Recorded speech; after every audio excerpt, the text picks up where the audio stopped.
Welcome back everyone, it's time to go balls deep. Oh lord of mine, One Piece chapter 986 was crazy. Seriously though, we knew that it will blow our minds the moment the news came out that during a One Piece publishing team gathering, which was to celebrate the 23rd anniversary of the series, Takano Ken, one of the current editors working with Oda, revealed that he was moved to tears when he read the next chapter, and according to him, it was the first time he ever shed a tear since he became a One Piece editor, which 100% must mean my man started after the Great Summit War. Now, even though more news came out suggesting Takano was referring to the next chapter, possibly 987 or 988, but either way, if it was this chapter, I would understand because this chapter was super emotional.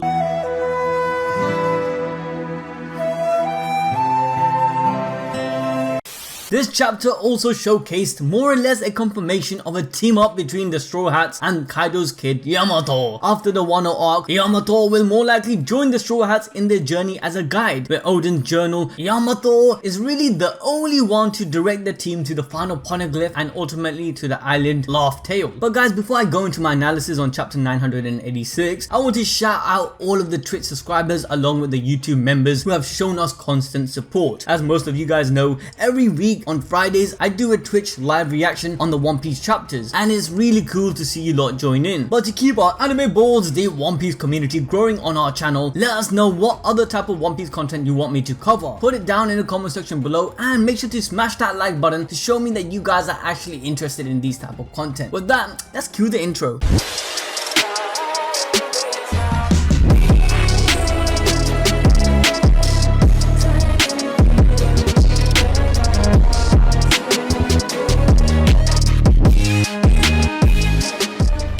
We begin chapter 986 with its title, My Name, where Oda uses Shusha in Mai, like how the samurais talk. Later we know that this is a reference to Momonosuke's response to Kaido and how much it represents the samurai's honor and spirit of becoming one with the Bushido code. But straight off the bat, the chapter starts with Denjiro and Kinemon finally reaching the back door of the castle, meeting with the others. Yes, the others, meaning that Raizo, Izo, Kiku and the rest defeated Kanjuro and his goons. Kikunojo and Raizo are crying as Kanjuro is lying on the ground with blood around him. This snake is dead. In the stream, some ideas was thrown around like Kanjuro being a drawing. However, because the body did not dissipate into ink, it's clear that this ain't no ink clone drawing, meaning that Kanjuro is really dead. The Red Scabbards reunite along with Izo and the fallen Judas Kanjuro. We get a brief flashback showcasing the memories these lot had with Oden. The memories were of better times before the revelation of any betrayals, before the loss of the idol and the leader who some believe to be the messiah of Wano. Okay, maybe I'm just stretching it, but seriously, the death of Oden was a huge milestone for everyone at this scene. And looking at it, this flashback was a beautiful and sweet moment to the bitterness of revenge that the Scabbards have decided to pursue. But moving back to the boys, Kinemon and Denjiro, their reunion also shows an early success to the pincer ambush they concocted. Denjiro came from the left side of the island whilst Kinemon came from the right, meeting everyone at the back just like they planned. The boys also were able to greet Izo, who again hasn't been seen for a very long time. After their assembly, the Scabbards proceeded together into the back of the castle. Things ain't looking too bad for the Red Dead squad. You know, I'm kind of thinking this might be a success story. With that though, we move inside the castle to Kaido's speech towards the samurais and the ninjas of Wano. With their shogun dead, Kaido asks all of them whether they are going to choose to die alongside their master Orochi, or will they choose to forego their samurai pride and join Kaido in world domination. Now, Kaido as a character is well versed in the way of life of the samurais, especially since his fight with Oden, as Oden left an unforgettable impression before he died. I'm sure in many ways Kaido feels a sense of defeat and loss to Oden, as if it wasn't for underhanded tactics, the outcomes might have been a bit different than what it is right now. So in some ways, Kaido has respect for Oden and the way of Bushido. He actually even relays these points in his speech, as Kaido follows up in telling the samurais on how he understands their way of life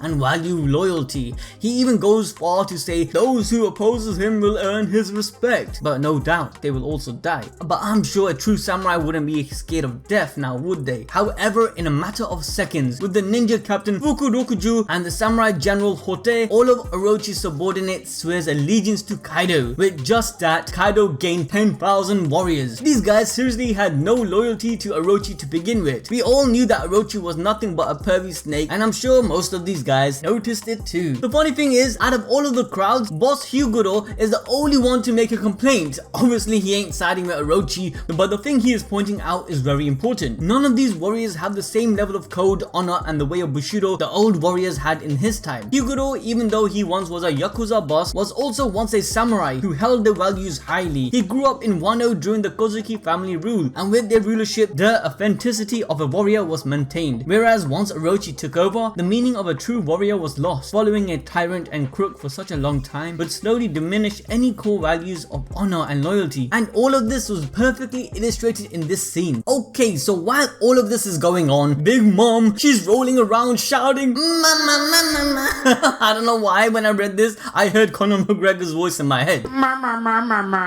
But seriously though, Big Mom seems to have finally captured Nami and Carrot-chan with her newly animated objects. Looking at Nami and Carrot being handled like that, I'm sure Sanji ain't going to have it. He better come and save these two. I also realized that Zeus ain't around anymore. Did he run and hide in Nami's climb attack baton? I actually legit want to see the interaction between Big Mom and Zeus. Either way, even though our homegirl Nami is held up, she still is glad that Shinobu managed to get away. Shinobu, as she ninja runs her way to Kaido, points out how Oden already realized the real threat being Kaido and not Orochi 20 years ago. This spectacle that Kaido demonstrated to the warriors of Wano just reinforces Oden's foresight. With that, Kaido makes it clear that Wano has no longer a shogun nor an army of samurais, and every citizen of Wano is ignorant of what's to come, as Kaido believes he will bring forth his rule and judgment, declaring Wano as a conquered country and a safe haven for all pirates. With this gleam in Kaido's eyes, he moves on to our boy that is fixated on the crucifix looking cross, where Kaido actually thinks that Momonosuke is so trash that he can't really be Oden's real son. Kaido actually even asks the question to Momo if he is really the son of Oden. Obviously my boy is just an 8-year-old kid in this predicament. What would he answer, right? Technically he would be 28, but time travel and shit, right? Listen, yeah, this is anime bullshit science. The boy is just a kid, okay? Kaido asking if an inferior snotty brat like him could actually be OG Oden's son is obviously showing that Kaido actually thought highly of Oden. To try and compare Momonosuke to him is actually quite reasonable. There is also a flashback going back to the chapter 973, where 20 years ago, a similar interaction between Kaido and Momo occurred. Even in that chapter, Momo showcases he's the son of Oden in some ways by shouting that his father is the greatest while he was still at death's doors. So I doubt it will be any different now. One of the main points of executing Momonosuke is to represent the end of the old Wano country. Kaido continues to let Momonosuke know that if he just says he's not the son of Oden, he will let him go and cancel the execution. But come on man, seems more like he's testing his pride and honor. Like it could very well be that Kaido wants to dishonor Oden's legacy. At this point though, all of Kaido's followers starts thinking that Kaido must be a top-notch guy by giving Momo a chance to live by lying his way out of it. But let's be honest, Momonosuke is a boy of honor. As we have seen, he has a stubborn and prideful personality. Despite his age, he has shown to be incredibly dedicated to the samurai code of Bushido. He cares deeply for his people of Wano and even more deeply for his parents. He loved them, and I think his hatred towards Kaido for murdering them will not let him surrender or bow down to what Kaido wants or expects him to do. Anyways, we move on to Yamato and Luffy, who are on their way to go rescue little Momo as they speak. But as Luffy mentioned before, he is going to remove Yamato's shackle Kaido placed on her. They are still going for it. Yamato says maybe when they take him off, they better just dash it on the side or something, you know, as far as they can. Although Yamato herself doesn't really believe that they will explode. Our boy Luffy then, with just a breath, uses his newly leveled up Buso Shuku no Haki, the color of arms Haki. He uses that shit and rips off the shackles right off her arms. And I don't know about you guys, but for me, this is like the symbolism of Yamato being free so she can set sail towards the seas, joining Luffy and the Straw Hats. We then move back within the castle keep, where we get an update on Kaido's Tobiropo. Ulti and Huhu, both in separate areas, receive a report saying Luffy and Yamato are heading towards the stage, so they are heading there too. But a thing to note, it seems that page 1 isn't with Ulti, or maybe he is, but we can't see him at the moment. Usopp and Chopper within the S-rank Gundam will also arrive at the scene, but what awaits them are potentially giants. Now I won't be surprised if there are actually giants in Onigashima, as in the last video I did mention that the actual castle itself more likely originated from a continent puller giant. There is also obvious relationship to them, so having a giant in the mix would make sense. Either way, it seems like everyone is ready to finish this up and rescue Momo and take back Wano. As we continue on the chapter, we see a sick 3-panel shot of Zoro, Kid and Law. We knew that Zoro and Kid were fighting Kaido's for the men while Luffy went ahead. We also see Beeple behind Law looking all tough. It seems like Law and his crew are about to get into some trouble, as well as the fact that Bippu is in his fighting stance. And if you guys don't remember, back in chapter 984, Law mentioned that there are 2 gates at the rear entrance of the castle, so it seems that he and his crew took the other one. Maybe they have something else planned. Knowing Law, there is more to this invasion than just killing Kaido in my opinion. We then come back to the stage where poor Momo is strung up. Momo reminisces and remembers his mother telling him that he will one day become the shogun of Wano, which he resonates with Luffy saying that he wants to be the king of the pirates. He gathers strength from all of these memories to stand up in his broken state. He even thinks back to his father Oden, telling him about his name, where Oden says that the meaning behind it is the peerless one, which basically means someone who is unrivaled or unfazed. This gives him the strength to carry on his namesake and yell out, "My name is Momonosuke Kozuki. I'm going to be the shogun of Wano." This was such a powerful scene. Everything we have seen being built up for Momo's moment. Since Punk Hazard, we were waiting for the scene where Momo solidifies his spot in our hearts as a true samurai of Wano. Fearless brave one, just like his father and Hyugo said in the beginning of the chapter. And honestly guys, this shit was so emotional, it made me want to cry. This shit good.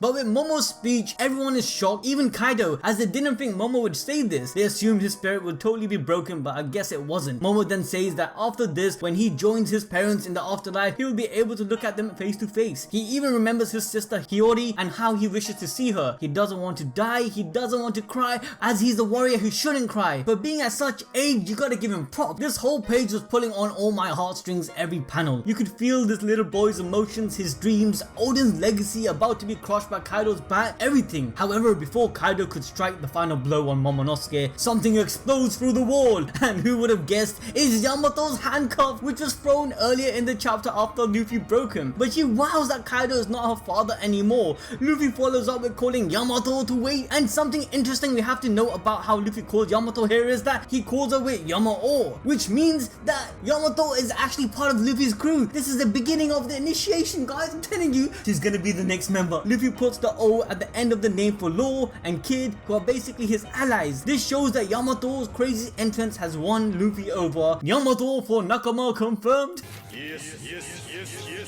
Now, while everyone is confused about what the hell just happened, we see the Scabbards are right behind Kaido hurling at him. Jack, Queen, King are all shocked equally. Before they can even react, Izo fires some bullet and King drops his sword. Ino, Kiku, Kawamatsu, Raiza all takes up the battle position and Nico with his claws slices Kaido's arm. Kaido is even shocked that Kyoshiro has betrayed him. Because remember guys, Kaido doesn't know about Denjiro yet. Kinemon yells telling everyone to put their lives into a single blow. Then we cut to the final page where all the Scabbards drop Kaido from his grand stage. This reminds Kaido of when he fought Oden 20 years ago. Furthermore, while the Scabbards attack, they yell out Sanachi, which if you guys remember is what Ashura Doji and the boys used to yell when they were kids, to not think too much and do courageous things. It basically means throw your name and wits, leaving everything and every thought behind, just focusing on that very moment. But this final panel shows us much more than we think, that Kinemon and Denjiro are the only ones shown to have pierced their sword into Kaido. Those two were also the first ones to join Oden's party in his journey across Wano. It's amazing how Oda pays so much attention to detail, as the symbolism in just this panel is so amazing. But guys, not to be the bearer of bad news, this is likely not enough to kill off Kaido. Maybe hurt his pride, but I think the calamities will get back up in no time. Kaido might be at a slight disadvantage now, however him being defeated by the gang will make much more sense, considering this guy is such a monster. Man's a dragon, man. You gotta have some cheap tactics like this to have at least a slight advantage. Either way, the beast has fallen off the stage, but the play isn't over until the curtains fall. And remember guys, we still have to see Luffy vs Kaido round 2. This was actually an emotionally epic chapter filled with hype all around. I cannot wait for next week, as I'm sure Oda will deliver some greatness once more. If you guys want to come and read the chapters with me, then make sure to go and follow us on Twitch, because I do live stream myself reading the One Piece chapters every Friday around 4 PM UK time. I hope you guys enjoyed this video. With that, I'll catch you till next time.